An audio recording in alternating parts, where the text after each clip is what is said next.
Welcome to the Business Boom Podcast, powered by Boomtag Media. Each week, we are sitting down with growth-obsessed, dynamic entrepreneurs, marketing experts, and business owners who have cracked the code to explosive growth. I'm your host, Kendra Noel. Let's take things to the next level and spark your business into its boom era.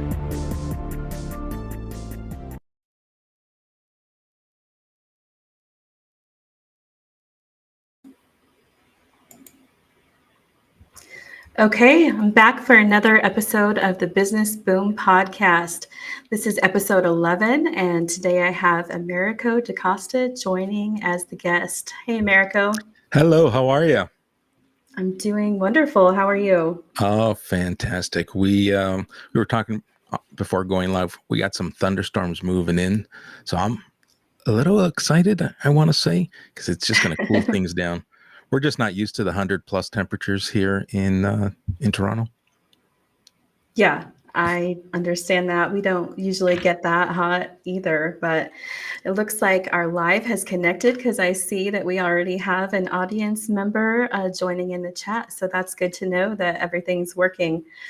So I'm excited to just dive into the conversation with you today. We have a lot to talk about. Oh, we do? We do. I hope you're prepared for it. Bring it on. I've for anyone who's followed me and ask the question, so how long do you go on sometimes? Hey, most times when I'm hosting, I schedule our events for an hour, but I've been on events where we talk for 2-3 hours. So I'm Wow. if you want to talk, I can talk.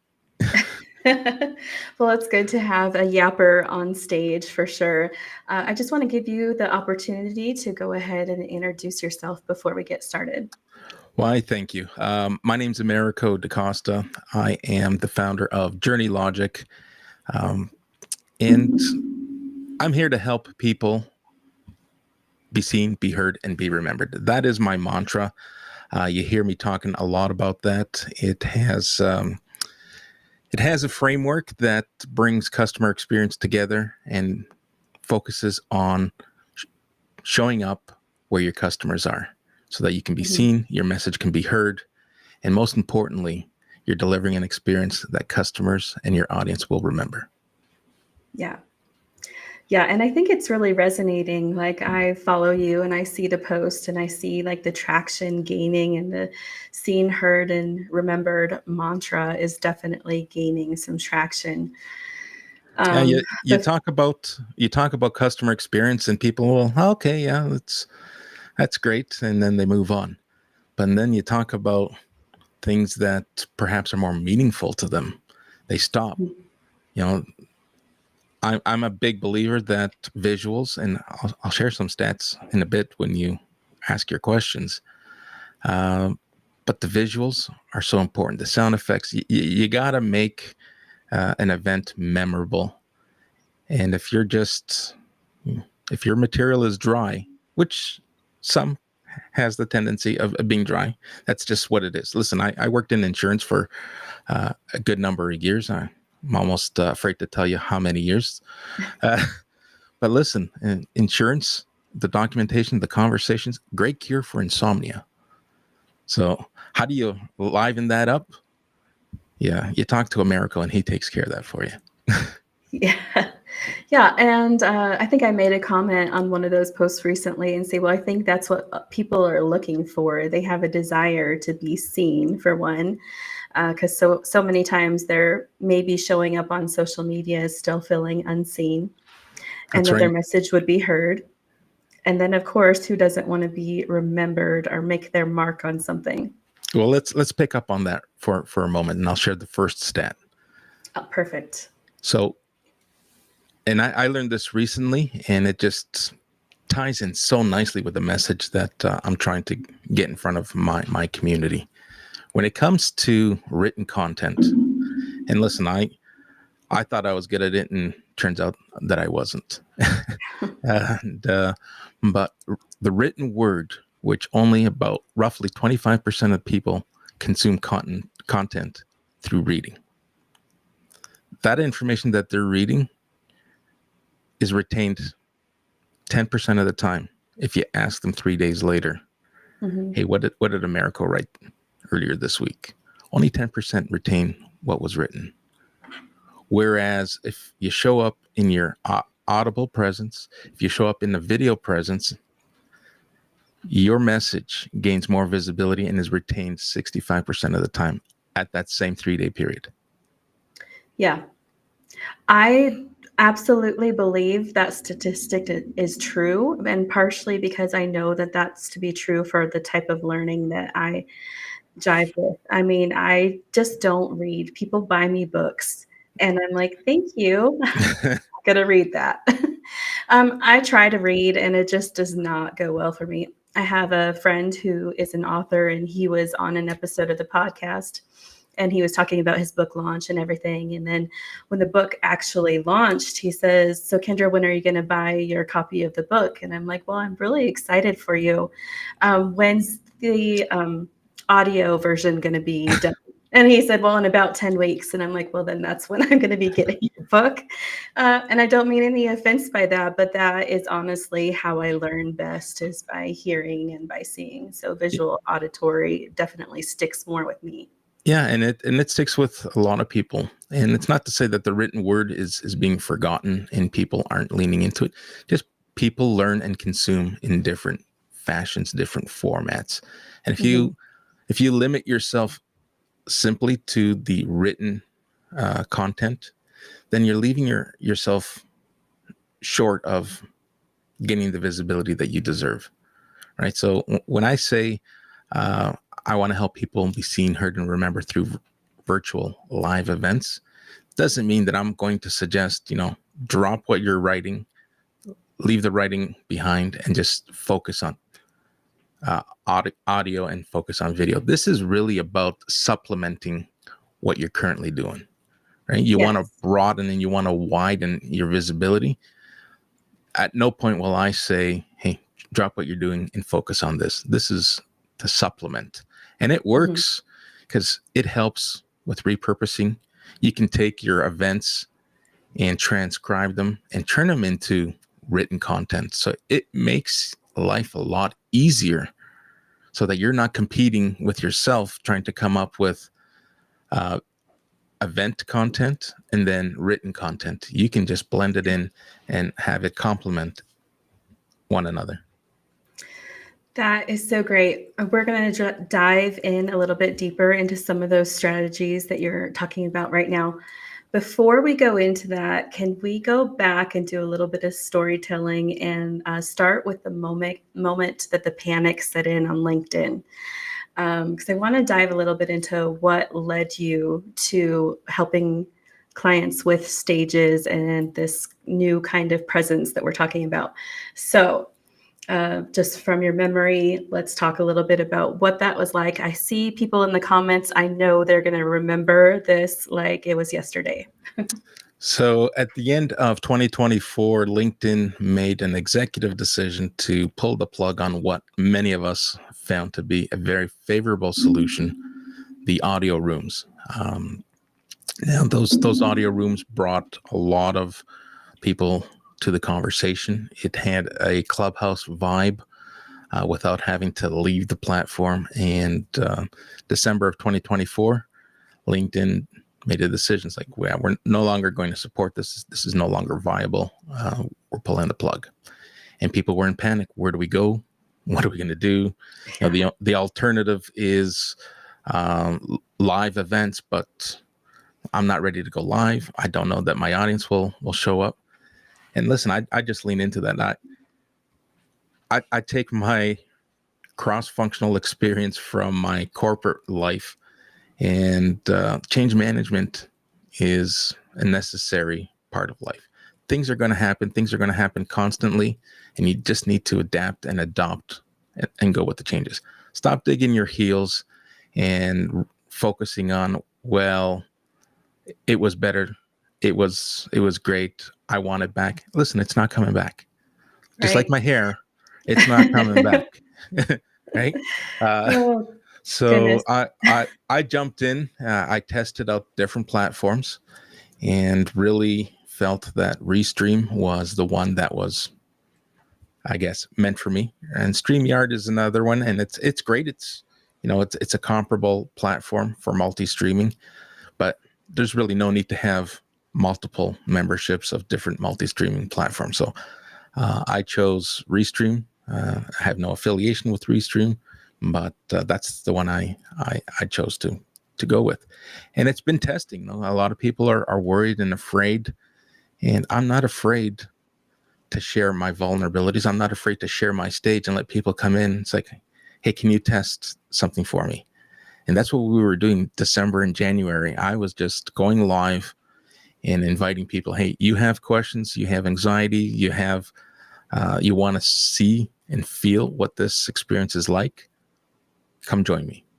And to this day, I'm still creating different stages, and I'm doing it on my brand so that the customers that I work with don't feel like they're forced into trying something. I now do audio events. I got talking thumbnails, and I got on-camera episodes so people can experience the different variations of these live events. We do masterclass type of events. So you want to share information? Great. There's a way of doing that as well. Try to make it interactive, right? So to answer your question, December was the turning point, and I haven't looked back. I continue to test, and people continue to reach out and ask questions. And more importantly, it's like, hey, how can we make this work for my brand? Like, I love the energy, I love the vibe, and how can we make this work for us? Yeah, absolutely. So I love the fact that you were already like in a mode that change is going to come, because it does. In a corporate situation, things can change at the drop of a hat, and you can whine and complain, or you can just get on the bandwagon and move the team forward. So you are kind of already in that move the team forward type mentality. Like, okay, this change is here. Let's not go search out, like there were people leaving LinkedIn because they were so upset about this. But the live streaming, it works on more than just the LinkedIn platform. It really gives an opportunity to broaden your reach. Can you talk about that?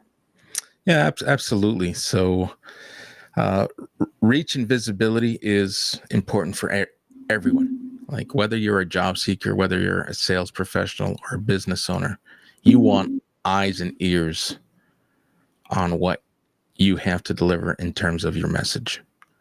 And if you're only delivering your message in the written format, then you've kind of, you're working with your blinders on, and you can't see the community and the audience outside of your peripheral vision. You're just focused on writing. And when you look at engagement, and let's jump into that, these are averages, and some people experience better results. But when you look at engagement on LinkedIn specifically, the average engagement rates range from 4 to 6.5%. And that is, 4 being the average for text only, where 6.5 is the multi-image posts, the carousels. Whereas when you're comparing video and you're comparing live events, the significant difference is just astounding. Yes. You're looking at an average of, here, I just pulled it up. You're looking at an average of 41% engagement. Now, that 41% does require some work, right? If you just did a pop-up show, if I decided not scheduling, I'm just going to go live as an impromptu decision, you're probably not going to get that engagement because you haven't really created that awareness and given people consideration to schedule the time on their calendars to show up. But when you do it right and you give it a long enough tail, you're going to see tremendous improvement in your engagement and that wider visibility. Right. We have this comment I'd just like to highlight real quick from our friend Leah. She says, Meryl, I missed the audio only events too, but I am enjoying the new opportunities that have opened up for me professionally. And Leah, I totally agree with this. Having to make the pivot was a little bit hard at first, but honestly, this podcast started kind of from that moment of panic. Like, I had been thinking about it for a long time. The audio events, I had tried recording them. It didn't work. And so, our hands got pushed a little bit and like tied, well, now this is your only option. Turned out to be the best thing for me, really. But so you had to pivot as well, and then you saw this need arising of people needing help with the events. And they say that in entrepreneurship, a lot of it is about seeing a gap in the marketplace and stepping in to fill that gap. So let's talk more about how you're doing that and some of the solutions you're offering. Yeah. So I don't want to turn it into a sales pitch, but thanks for opening the question. I'm happy to talk about it, because I'm that social seller. I will talk about the value. I will talk about the message, and less about my offer. And that's the beauty of virtual events. When you do it with intention, never go in with the idea that your live event is going to be an infomercial, because that's you're going to lose your audience, right? So I'm answering your question as I go along here. Approach your audio event or your video event or your podcast from a social selling lens. You're here to educate, you're here to bring value. And the minute that your audience aligns with the value that you're bringing, those emails will start to come up. The questions, the DMs, hey, can we talk? I'd like to learn more, will happen. If you, just like with anything else, if you try too hard, you're going to fail, right? And you're going to fall on your face, and you're going to learn, and then you're going to get yourself back up and try something else. Where others, I've also seen, they give it a try, and they get so consumed on no one showing up that they give it up. They do it 2-3 times and they give it up. Or they do it a handful of times. It's like, wow, this is a lot of work. I'm really not sure that I'm seeing the ROI from these events. And there's an ROI formula, which I can share, but I know this is going to the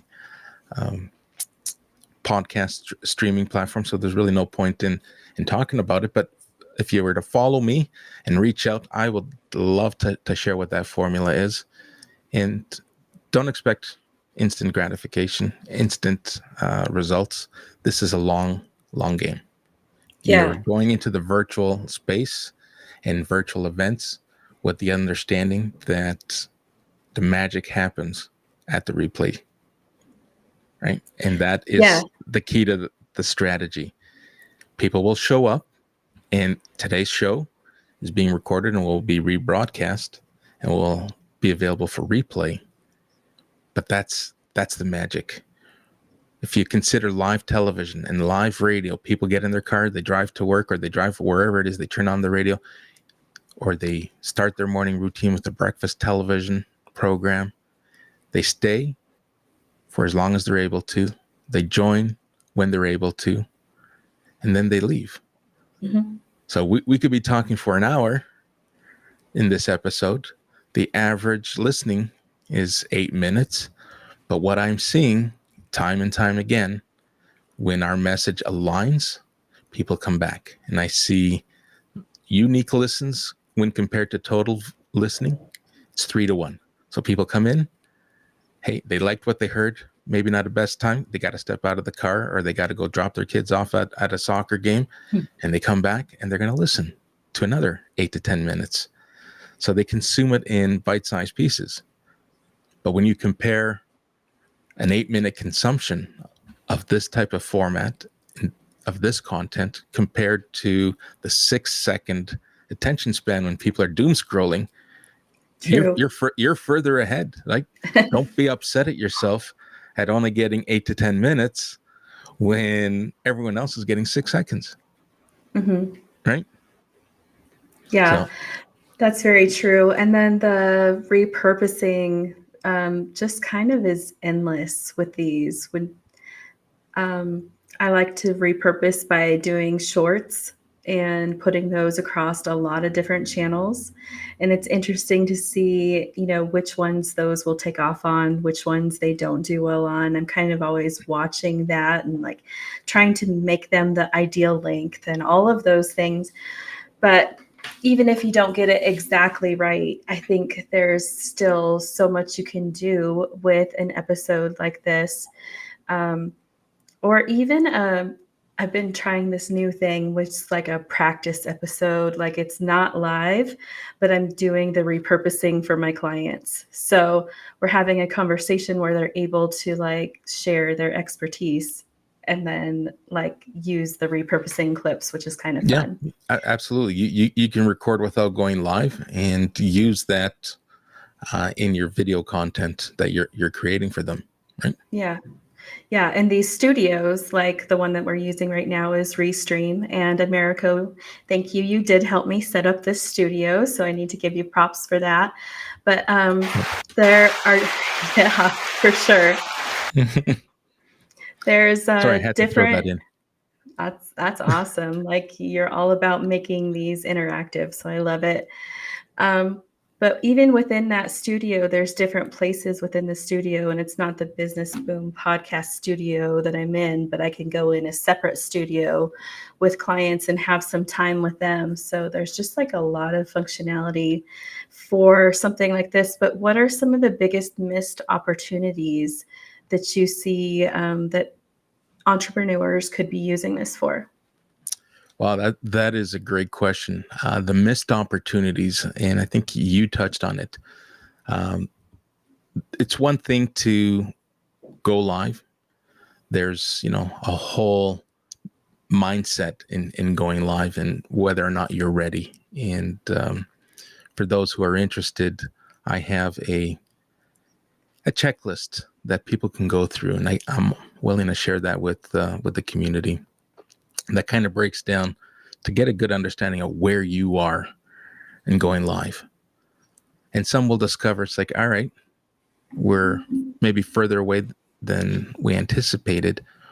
But when you look at the versatility, hey, use this platform to what you suggested earlier, record yourself, not being on live, get comfortable with the camera, get comfortable with the platform. And you will learn that there's opportunity, hidden gems, because you can then take your recording, and if you're good at editing, you can start creating content and video clips without having to go live. And it will save you, because a lot of us use multiple platforms, and I'm all about optimizing and making the most out of what we have.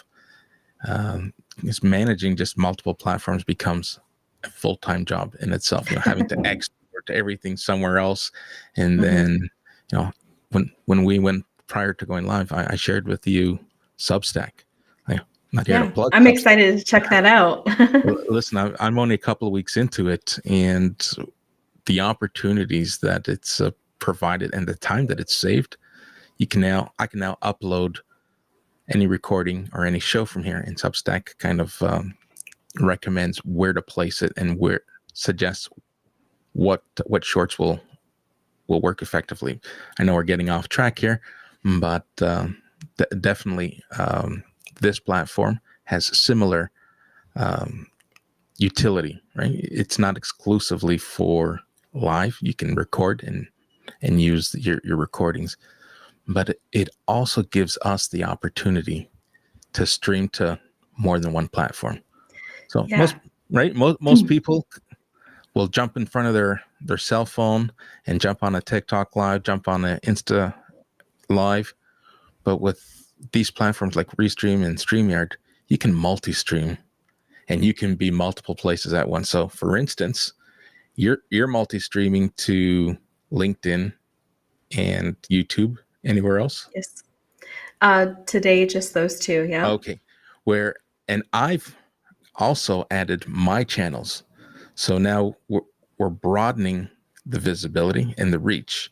So when you look at how far you can reach, you bring your community and you invite your community to pair up their social channels. And now we've just instantly doubled the audience. You have Yeah. 10,000 plus followers. I'm just shy of 10,000 followers. We now have an audience of 20,000 people by virtue of using this multi-streaming platform, right? Then there's the invitations. Personalize your invitation. If you want to get the most out of these events, Yes. be sure, don't just schedule it and set it and forget it. You got to engage, you got to nurture your community, and you got to know, okay, who are we focusing in on? Today's subject matter is ideal for XYZ audience. Make sure you're reaching out to that audience, letting them know that you're going to be live. And if they can't attend, the sheer fact that you reached out and you're nurturing through DMs, guess what? When they have time, they're going to come back and they're going to listen to your show. Mm-hmm. Yeah, I love that. So there's, pre-live activities to do. And I know one of the things that you always do, and I kind of started implementing that as well, is taking a poll kind of about what the subject of the upcoming live is going to be about. I did take a poll about whether people are thinking about using the stage or if they're already using a stage. I was surprised by the responses. Actually, a lot said that they're already using a stage to promote their business and live events. But then a couple of the other answers were also like, I'm too shy. And we did get a few responses for that. People who are like, maybe that's a good idea for my business, but too shy, at least for that right now. And the other one was. Go ahead. Right. So in terms of shyness, that's where the versatility comes in. I will lean in on offering audio only for those who are camera shy. And it is just as effective because our voice carries and has authority on its own. So those camera shy who responded to your poll saying, hey, great idea, but I'm not ready. I'm a little shy to get in front of the camera. Don't worry. We can create an audio event where your voice is heard and you're off camera. You don't have to worry about shaving. You don't have to worry about getting your makeup on and just bring your voice. People, we read it. People want authentic. People want authenticity. People want to see and hear us in our vulnerable stages. Hey, our first time we went on camera, if I listen back to our first few episodes, man, it was horrible. when we were Okay, excited. Okay, that's fair. We were excited at that time. Wow, this was great. But the further you go, you look back, it's like, wow, I can't believe I did that. I can't believe I sounded that way. But if you don't start, that's the message. And I'm not here to step on and rain on people's parades, but you got to start somewhere. And you hear the gurus say it, and I'm nowhere near guru status. I'm very microscopic when it comes to influencer status. You won't even find me under a microscope, very likely, but the message resonates and remains the same. Is you got to start, right? And you're going to learn and you're going to evolve, because if you just talk about it and never manifest what you're talking about, then it's all for naught. Yeah. Speaking of being a micro influencer, someone who's new and just starting, this is episode 11 of this podcast. I made an announcement about some podcast t-shirts that I had just printed to do some promoting. Hold on, this is a promotion? Yeah. So Boomtag is sponsoring this episode? Here's a word from our sponsor. All right. And then I'm just going to show my t-shirts. Of course, the people who are listening to the podcast are not going to be able to see those t-shirts, but I guess what I'm saying is these are not for sale, but I am trying to bribe you to go to the podcast streaming platforms and leave a review on the Business Boom podcast. So I know a few people had been asking, how can I get a t-shirt? and even asking to purchase them. Well, they're not for purchase, but if you would please do me the favor of going to the podcast platforms and leaving the Business Boom podcast a review, it would be greatly appreciated. Your name will be entered. Those podcast platforms can be a little bit hard sometimes to leave a review for whatever reason. If you don't have an account set up, if you're not logged in correctly, if you have trouble with actually leaving it on a platform and you want to just send me a DM with your thoughts about the podcast that I can use in repurposing and marketing the podcast, you can still be entered that way as well. So that was a total sidebar, Americo. Thanks for putting up with me. Hey, it's good. Listen, if the market is asking, how do you buy these shirts? Don't turn your back on the market. Give your customers what they want. I believe that Leah has a merch line, and she does. I've been seeing that pop up. So yeah, it may be a future thing, but for right now, it's just they're just giveaways. For promotion. They're giveaways. Yep. Yeah. Okay. Well, let's jump back into the conversation. I would love, and you kind of just gave a good example of it with your sound effects there. If you would talk about some of the ways that you make stages interactive so that they are memorable. Well, that is important, right? It's how often have we joined, whether it's an in-person meeting or virtual meeting, and your eyes start to glaze over, and you're there because you want to support someone. You're there because perhaps you thought it was going to be something else, and it's just someone reading slides to you. It's important that you have your event designed so that it's engaging and not just dictating. So it could be visuals. Visuals help the speaker distract them from perhaps other areas, but you also don't want to get distracted where you're leaving your audience behind. It's important to bring your audience into these events and making sure that you're answering questions that might be coming through a live chat or coming through other forms of engagement. You touched on pre and post event.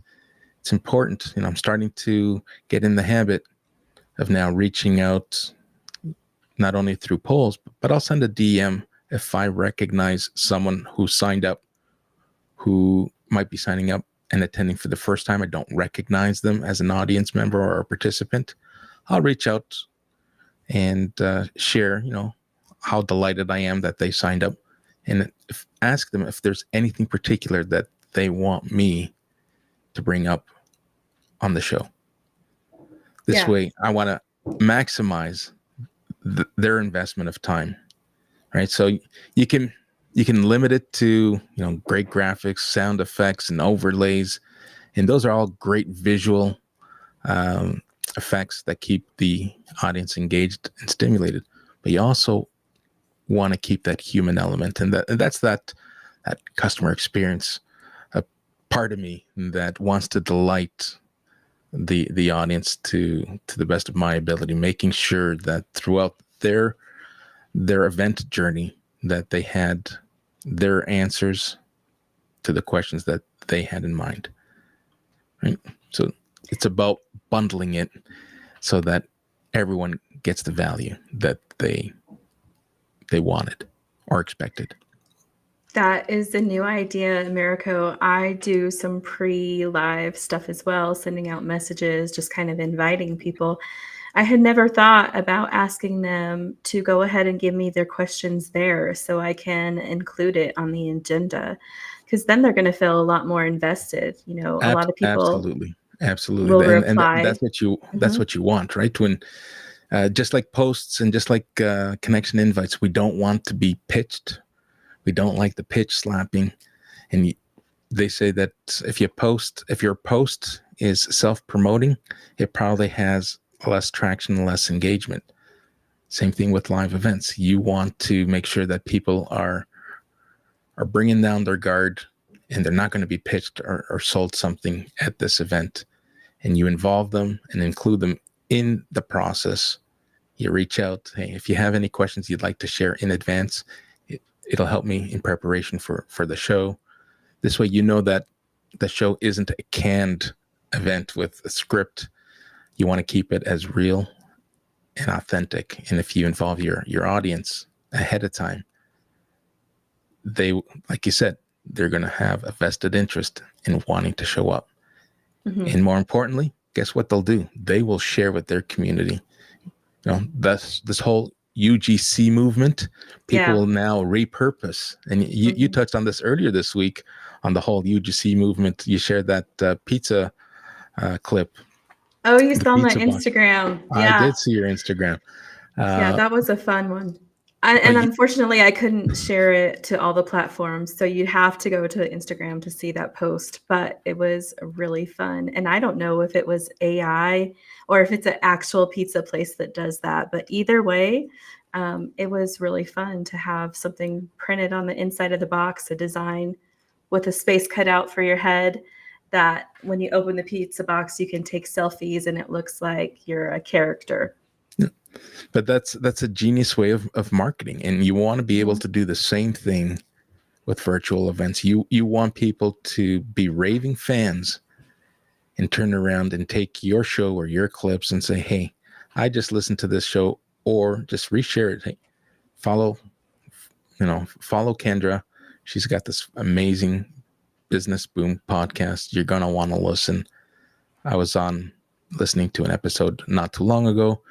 Highly recommend it. And when people start doing that for you, then you know that you're truly being not only seen and heard, but you're being remembered, and people are looking to help you grow. Yeah. I hadn't thought so much of the user-generated content with the events and the stages, but that's such a cool topic. And actually, I do a solo podcast in between each interview. So I have a new episode drop every week, and every other alternates with a guest where I get to interview someone like you and have a great conversation. The weeks in between, it's just me, and I do a podcast solo. And my episode for this next one that I'm going to do is user-generated content. So I'm glad that you brought that into the show. That'll kind of give me some more things to talk about when I do my solo episodes. So, yeah, I love that. Just how do you think that people could create user-generated content about a show that they just watched? Do you think they would just get on and talk and say, "Hey, I just watched such and such," or are there other things that you could think of as far as generating that kind of content? Well, here's one thing I'll do, depending on what the event is and what the subject matter is.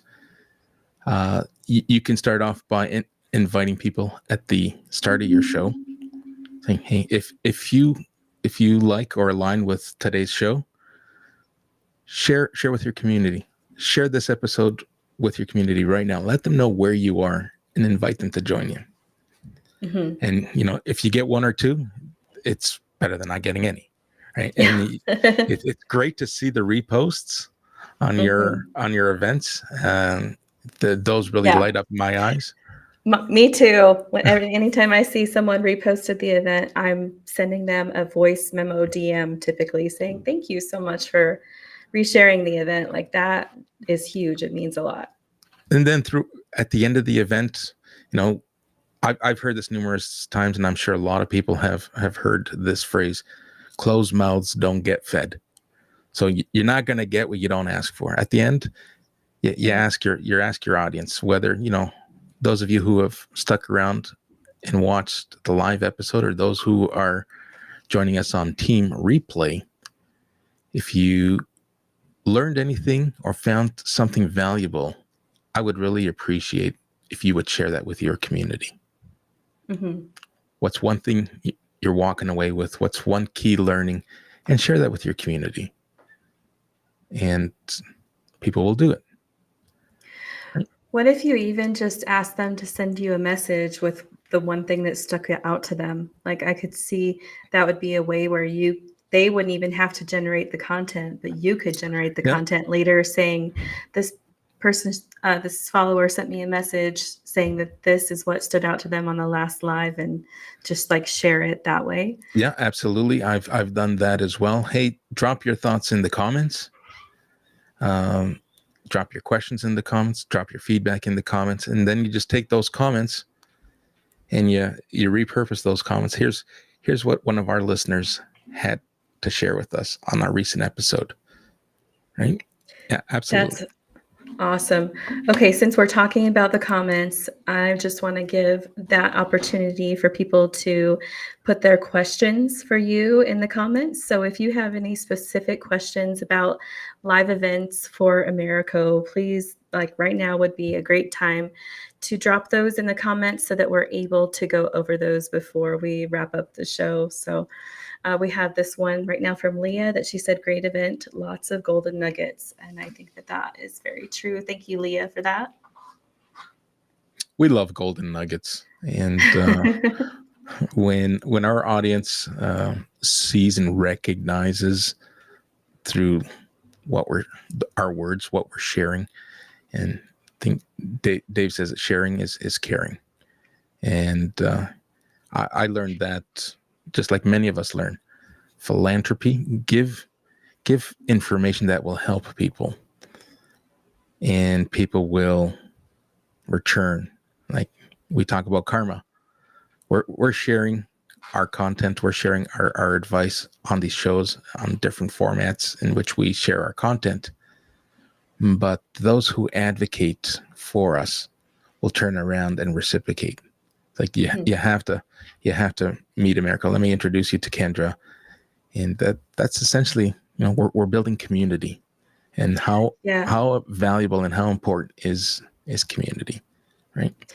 Yeah, we've talked about that LinkedIn effect before, in the way that it just kind of like snowballs. And then pretty soon you have all these great networking connections and lots of people you can reach out to. It's been super helpful for podcast episodes, having this great network that I can reach out to people and ask if they would like to be a guest. Yeah, and listen, there's another prime example of how people who may not be ready to go into a full production join these shows. Don't be afraid to be a guest and share someone else's stage. I enjoy bringing people up on my stage and sharing my stage and letting people share their narrative, their story with my community. And once you do enough of that, you're going to fall in love and want to do it for yourself. You're going to want to return that value to your community, and you'll think of perhaps people like myself who can get you set up and get you going, right? It's great to know other people who aren't shy, too, because you've seen them talking on stages before. So it's like, okay, I know that person is okay with being on stage, being on camera. So even just watching for a while might give you some ideas of people that you can talk to. I see a couple questions rolling in, Americo. So let's start with one of these and we'll move on. See if any others come in as well. But David is asking for a way to evaluate feedback. Now, I'm guessing with your experience with customer experience that you are going to have lots of input on how to evaluate feedback. Well, that is a great question, Dave. Collecting feedback can happen in a variety of ways. If you visit some of my latest episodes, I've been testing third-party platforms that integrate with events, where we can collect real live feedback, polls, questions, and get a real good understanding of your audience and the sentiment of the audience. There's also the whole traditional, you think of surveys. There's that whole traditional survey opportunity. I've tried that, and no different than in real business, very low participation rate. Once people leave, they're not as inclined to share feedback on the event. They're more likely to do it in comments, likely to engage in real time. So I tested that. It didn't work, but I'm finding that doing it in real time through these engagement tools works.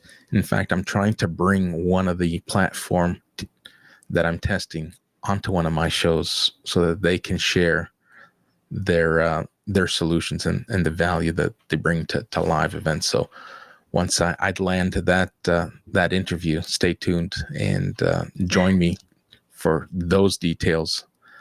But that is a very good question. Be responsive with your feedback. Someone drops it in a comment or sends you a DM, don't ignore it. People typically share feedback with good intentions. They want you to improve. They want you to look at things from a different lens that perhaps you overlooked. So be open to feedback, and don't be afraid to ask. If you didn't get anything during your live event, you know who showed up through engagement, through registration. Reach out, send a DM. Hey, hope you enjoyed our show. If you have any questions, any insights, anything you'd like to share, I'd love to hear your thoughts and your sentiments. Mm-hmm. Okay. Good answer. Thank you, Americo. You're welcome. I see another one. So let me just bring this other one on the stage from Leah. She says, question, what is the biggest error you see on hosting live video events? The biggest error, I wouldn't say an error, but what I do see, I'll give you two different extremes. People giving up too quick and not believing that live events work. That is a front-loaded error. You got to give it time. With anything, you got to give it time. And then from a content, too much selling, too much self-promoting is one of the biggest setbacks that I would say grinds my gears. Right? You got to look at this from a social lens. You're here to educate. You're here to draw value. You're here to gain that like, know, and trust that we hear so often. You want people to trust you, and people aren't going to trust you if all you're doing is, hey, here's what I got. I got solutions. I want to sell you my solutions. I want you to buy my solutions. And when it becomes all about me, and what I have to offer you, it isn't as effective. Mm-hmm. Right? If you have an offer, great. Touch on it maybe once, or touch on it after you go live. Reach out to those who attended. Hey, is there anything that we spoke about today that you feel might help gain your visibility, help your business? Would you like to jump on a call? I'm happy to answer questions. Yeah. Just don't do it. Right? You're not the shopping network. Stop selling. Right. Right. So what I'm hearing is just like keep the focus on adding the value, and that'll help build the trust, right? Absolutely. Yeah. Absolutely. Okay. That's awesome. All right. So can you tell us some more about the other shows that you host? Because I know that you have a plethora of other shows. So if you could just give us a quick rundown on the other shows and kind of what they touch on or focus on. Yeah, absolutely. So I felt that part of my content strategy was to provide a sample of different types of shows, different types of subject matter, so that I could get wider reach from a wider audience. So you and I host the strategy session, and we talk about marketing strategy and how customer experience fits into marketing strategy. Also host the storytelling journey, co-host that with Jay Pasqua, and that is purely about storytelling and the importance of bringing your narrative to life, bringing your narrative to your community, to your audience. And once again, social selling. We're not selling anything. We're just bringing our stories. Then we have LinkedIn literacy. People who are focused on going live, that's great. But if you peel back that onion and you peel back the layers deep enough, you got to ask yourself, before you go live, are you ready? How does your social footprint look like? Because you don't want to go live and have people say, "Wow, that is a great message. Let me go check out Americo's profile." And it's like, oh, wow, that looks nothing and feels nothing like what America was saying online. So you got to make sure that, and once again, that's me putting on my customer experience hat. It's got to be seamless. You got to delight your audience at every touch point. So if you're going to go live, you got to make sure that you do the housekeeping that's necessary so that when people visit you, that your message aligns with your persona and your personal brand. Mm-hmm. And Yes. then I have a fourth show that is branded. It's Journey Logic, and that one, I wouldn't call it a mishmash, but it's more diverse. I just open it to businesses who want to share and demonstrate the value that they bring to communities, other like-minded professionals who would like to come on and talk about, sales, marketing. It's really a catch-all and an opportunity for us to have a conversation about pretty much anything that ties to marketing, sales, and customer experience. It's my personal branded show, and I use that. All four I use as a demonstration as to what things can look and feel like. And we get a lot of questions. Hey, I like the vibe, the on-camera vibe of the strategy session. It's really masterclass type of conversation. Others, hey, I really like the storytelling. I like the fact that you do it in audio format only.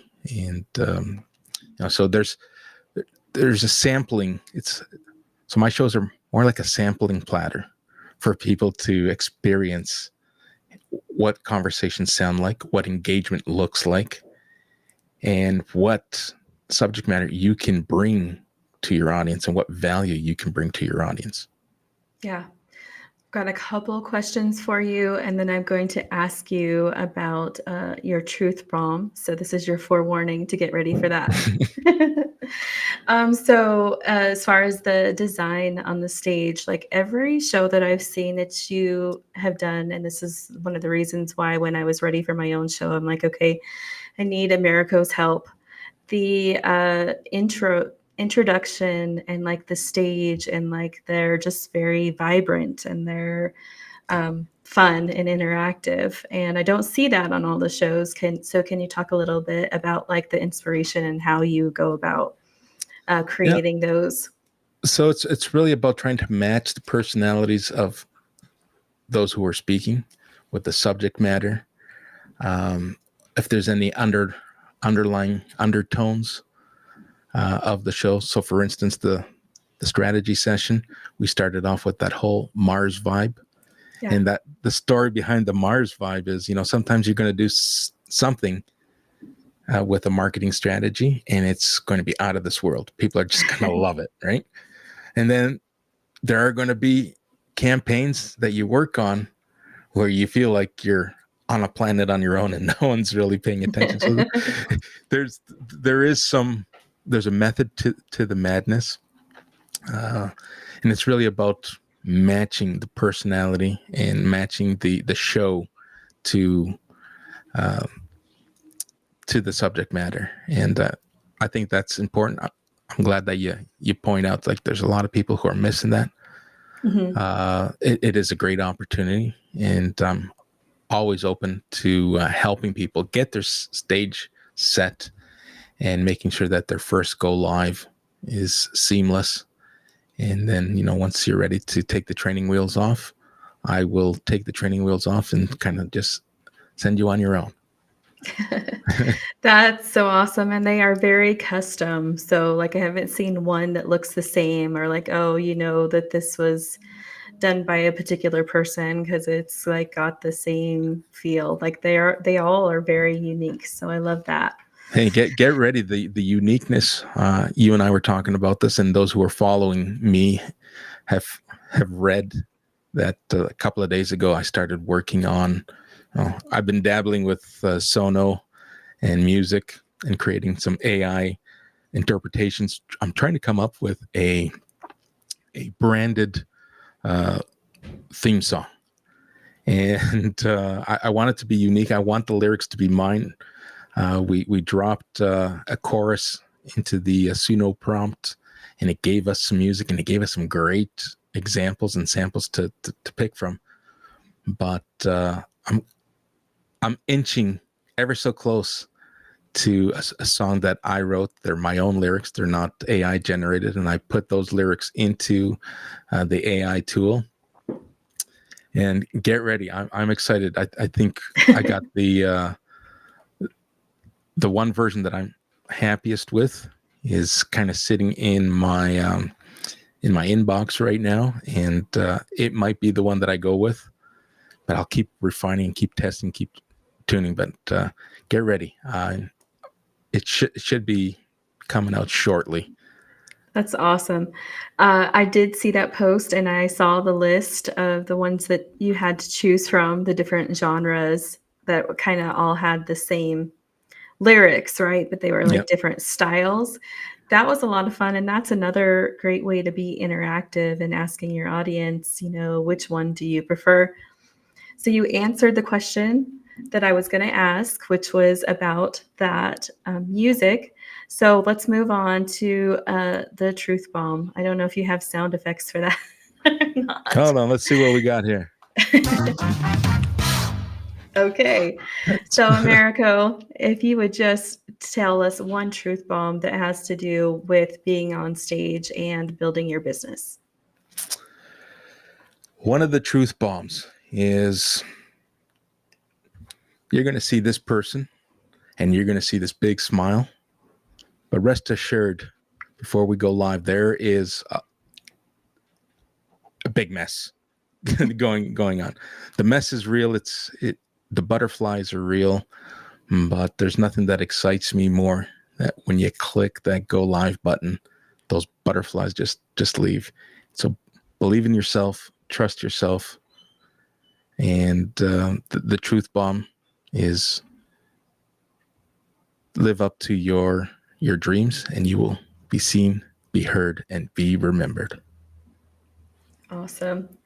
Couldn't have said that better. Thank you so much. You're welcome. Thank you for taking the time to be on the show today. I really appreciate it because I know you're busy doing lots of other live events. Would you tell the audience real quick how they can find you, where they should follow you, and all the ways that they can reach out if they're in need of your help? Absolutely. So you can find me on LinkedIn, Americo Da Costa, my company, Journey Logic, website, journeylogic.ca. Listen, it's not going to be hard to find a name like Americo Da Costa. I'm not a John Smith. Yeah. Enter in Americo. Yes, there are more Americos than I originally thought. But Americo Da Costa, it is a short list. You will find me. And I'm happy to jump on a call, answer whatever questions people have, and demonstrate the possibilities and back up with quantifiable data that will show the return on your investment when it comes to virtual live events. Perfect. Well, we're going to go ahead and wrap up for today, but thank you so much. And thank you to everyone who joined us live and who listens to the replay. Thanks for having me. That's it for this week's Business Boom podcast. You've got the spark. Now go light up your business with what you have learned. If you like what you heard today, hit that subscribe button, drop us a review, or tell a fellow entrepreneur about the show. Keep pushing, keep growing, and catch us next week for more booming business strategies.